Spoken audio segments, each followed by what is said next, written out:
He is Gukesh Dommaraju, world's youngest chess champion from India.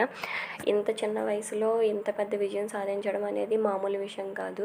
ఒక success సాధించగానే మనం మన చుట్టుపక్కల ఏం జరుగుతుందనేది మర్చిపోయి ఎగిరి గంతులేస్తాం. బట్ తను అలా కాదు. ఒకసారి చూడండి, తను చెస్ బోర్డ్ని అక్కడే వదిలేయకుండా పీసెస్ మళ్ళీ యథావిధిగా ఎక్కడున్నాయో అక్కడ అమర్చి తను ఆ ప్లేస్ నుంచి లీవ్ అవుతున్నాడు. సో దీన్ని బట్టి అర్థమవుతుంది తనకి చెస్ అనేది ఒక గేమ్ కాదు, ఒక బోర్డ్ కాదు. That is everything for him అని చెప్పేసి. అలాగే తన ఎమోషన్స్ని ఎంత మంచిగా కంట్రోల్ చేసుకుంటున్నాడు. తన ఆనంద బాష్పాలతో తన విజయాన్ని వ్యక్తం చేస్తున్నాడు.